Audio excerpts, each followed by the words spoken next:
बारिश के मौसम में सरकार दावा करती है कि करोड़ों रुपए के प्रोजेक्ट लगाए जाते हैं, लेकिन धरातल पर होता भी ऐसा, लेकिन पानी की निकासी नहीं हो पाती। सिरसा की बात की जाए या गुड़गांव की बात की जाए तो बड़े बड़े शहर भी जब बारिश होती है तो डूब जाते हैं। देखिए, इसमें कहीं ना कहीं मैं समझता हूँ, जितना मैं समझ पाया हूँ, डिपार्टमेंट की एक कमी जरूर रही है कि जिस तरीके से आगे का अगर हम विजन लेके चलते हैं तो ये समस्याएं नहीं आती। जब आबादी जितनी होती है उसी के हिसाब से वो जो कोई हम प्रोजेक्ट अगर बना देते हैं तो आने वाले समय में आबादी बढ़ती है तो उस पर दिक्कत परेशानियां आती है। हमने कहा है अधिकारियों को कि जब भी कोई भी सरकार जो है, कई बार जो आउटर कॉलोनियां है और उनको लेती है, तो मान लो एक कॉलोनी के अंदर 1000 प्लॉट है, बने हुए 250 मकान है, तो 250 के हिसाब से प्रोजेक्ट ना बनाए, पूरे कॉलोनी जब डेवलप होगी और उसके अंदर आबादी आएगी उस हिसाब से बनाएंगे तो ये दिक्कत परेशानी नहीं होगी। फिर भी हम इन समस्याओं को दूर करने के लिए सुपर स्क्र मशीन भी खरीद करने का काम कर रहे हैं और उससे आने वाले समय में ताकि दिक्कत और परेशानी उसमें ना आए। सर, सिरसा की बात करें तो लगभग 58 करोड़ का भी प्रोजेक्ट पूरा भी नहीं हुआ है। उससे पहले एक बूंद भी पानी के ड्रेनेज की यहाँ सिस्टम नहीं है। आप शहर के अंदर कहीं भी जा सकते हैं। 40 करोड़ की और डिमांड 40 करोड़ की और डिमांड क्या नहीं है? स्टॉर्म वाटर प्रोजेक्ट लगाया गया है। हाँ, वो अभी तक कामयाबी नहीं हुआ है सर। 40 करोड़ की और डिमांड लगाया गया है। अगर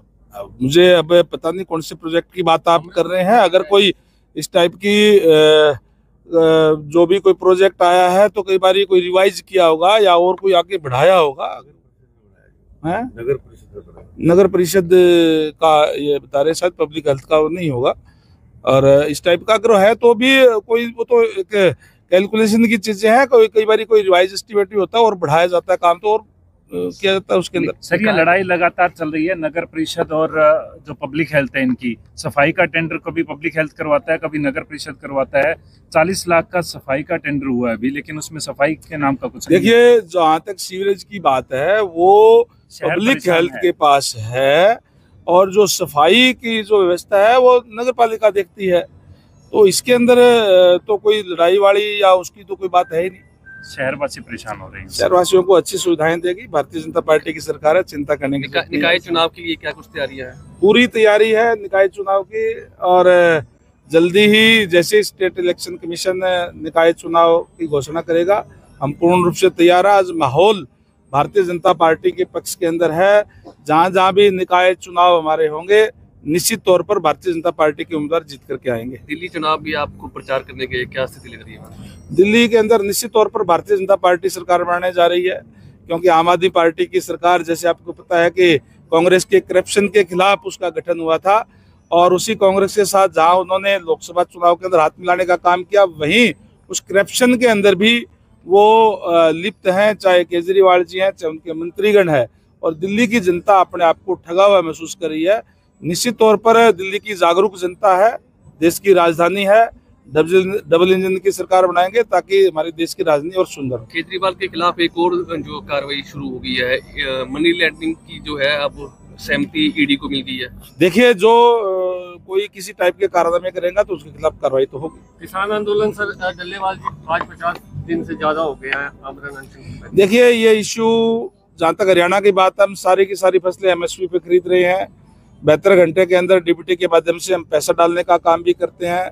और मैं समझता हूं कि हरियाणा के किसानों का कोई इश्यू नहीं है, ये पंजाब के किसानों का है। पंजाब सरकार को उनसे बातचीत करके मामले को समाप्त करवाना चाहिए। बीजेपी 3 की जो 100 दिन है वो पूरे होने वाले हैं। कितनी उपलब्धि अब तक रही और आगे क्या रहेगी?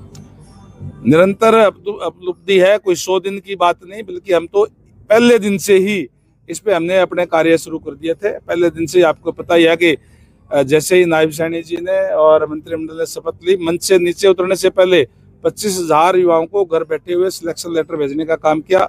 चाहे डिप्राइव्ड शेड्यूल कास्ट है, उसको पहले ही कैबिनेट के अंदर हमने सामाजिक न्याय देते हुए 10% अलग से आरक्षण लागू करने का काम किया। हमने उनसे वायदा किया था। हमने अपने जो संकल्प पत्र हमारा है उस पर हम लगातार हम कार्य जो है वो कर रहे हैं और आगे इसी तरीके से करते रहेंगे। आपके पुराने मित्र भूपेंद्र सिंह हुड्डा ईवीएम पर सवाल उठा रहे हैं कि ईवीएम में गड़बड़ी से बीजेपी 3 आ गई। अब और क्या कहे, उनके ईवीएम में नहीं, उनके जो कांग्रेस के अंदर, कांग्रेस पार्टी नहीं है असल में। कांग्रेस हरियाणा के अंदर अगर बात करूँ, अलग अलग गुट है। कोई हुड्डा जी का गुट है, कोई शैलजा जी का है, कोई रणदीप जी का है, और इस हिसाब से लोगों का विश्वास खो चुके हैं और पतन की ओर जाए।